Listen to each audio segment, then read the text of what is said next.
Berita pertama, inilah penyebab Emil Audero tak kunjung perkuat timnas Indonesia. Berita kedua, Shin Tae-yong minta PSSI naturalisasi bek Sunderland, begini respons sang pemain. Berita ketiga, timnas Indonesia bisa naik 30 peringkat di ranking FIFA Februari tahun 2024, begini syaratnya. Berita keempat, skuad Jerman asik dugem usai juara Piala Dunia U17 tahun 2023. Mari kita bahas bersama di sini.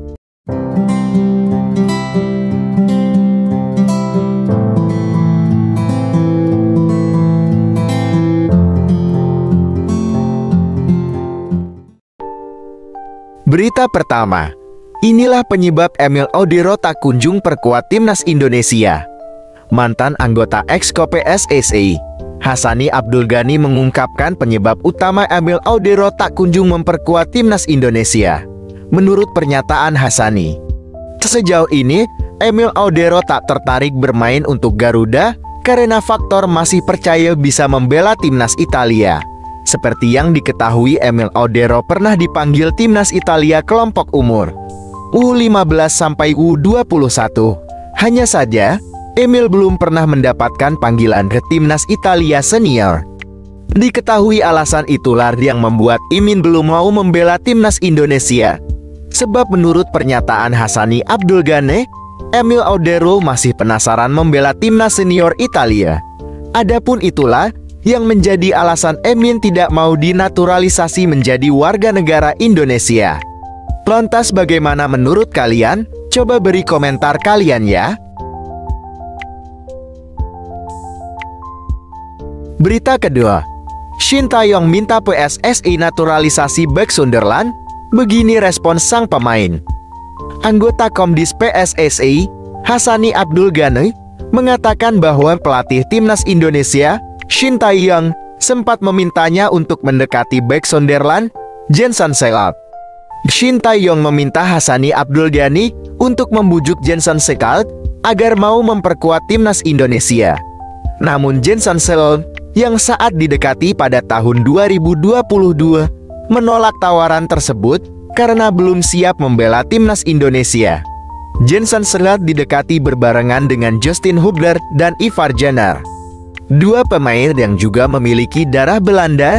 Sayangnya, tidak seperti Justin Hubner dan Ivar Jenner yang memilih Indonesia sebagai tim nasional yang dibela, Jenson Sekalt masih mempertahankan paspor Belandanya.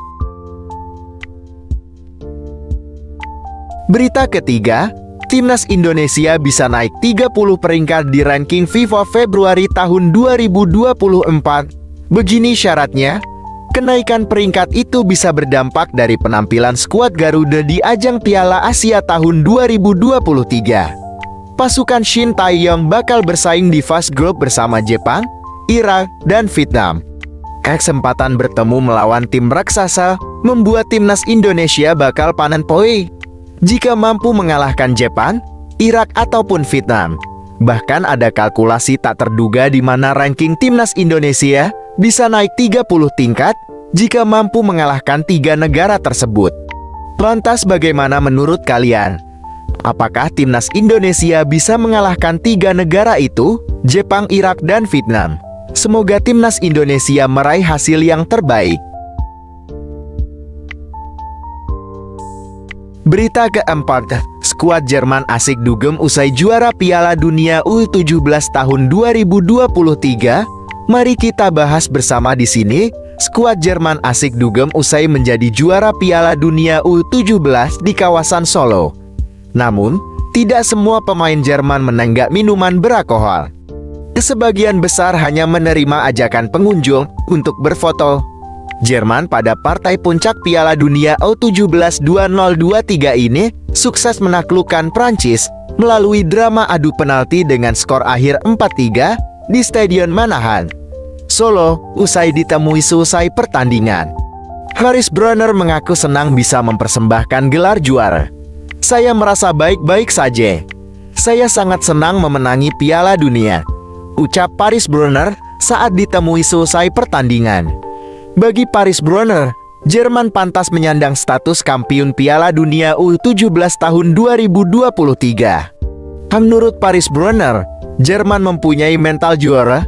Sejak awal, jadi tim yang bermain dengan 10 pemain masih tetap tangguh untuk menghadapi Prancis.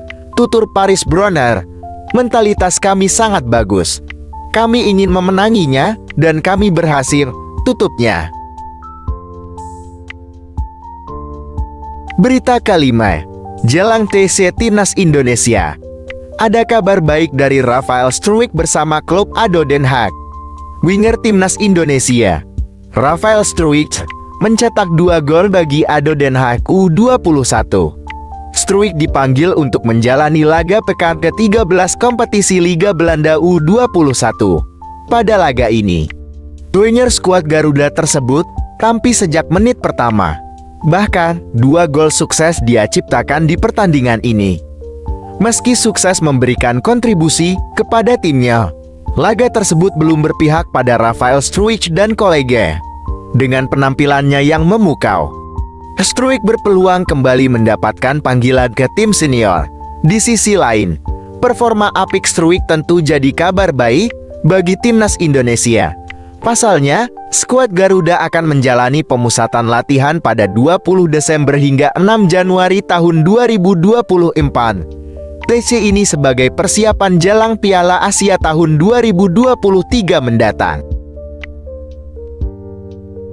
Berita ke-6, Justin Hubner promosi ke tim senior Wolves. Timnas Indonesia tinggal tunggu waktu punya wakil di kasta tertinggi Liga Inggris. Bek keturunan Indonesia, Justin Hubner masuk dalam skuad Wolves FC saat berhadapan dengan Arsenal. Justin Hubner yang merupakan pemain Wolves U21 dilirik oleh pelatih masuk tim senior. Jelang masuk ke lapangan, Hubner terlihat percaya diri dan tidak ada rasa minder meski jadi pemain termuda di tim. Namun, Justin Hubner hanya mendapatkan kesempatan berada di bangku cadangan hingga akhir pertandingan. Pemanggilan Justin ke tim senior bukan tanpa alasan. Pemain berusia 20 tahun ini merupakan kapten tim Wolves U21. Dia juga sudah tampil reguler di sana dan bermain cukup solid sebagai bek. Di sisi lain, Justin Hubner sendiri tinggal selangkah lagi bisa membela Timnas Indonesia. Proses pemindahan kewarganegaraan yang sudah dia lalui tinggal menunggu keputusan presiden dan dilanjutkan dengan sumpah. Berita ke-7, kode Erick Thohir, Indonesia bakal jadi tuan rumah lagi usai Piala Dunia U17 tahun 2023. Piala Dunia U17 tahun 2023 yang digelar di Indonesia pada 10 November sampai 2 Desember tahun 2023 sudah selesai.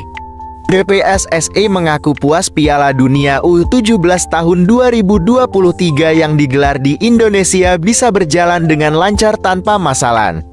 Ini membuktikan bahwa Indonesia bisa menggelar acara berskala dunia. Indonesia bisa menjadi tuan rumah yang baik. Pujian pun dilontarkan oleh beberapa pelatih tentang bergulirnya Piala Dunia U17 tahun 2023 di Indonesia. Lantas apa agenda olahraga internasional yang akan segera digelar di Indonesia?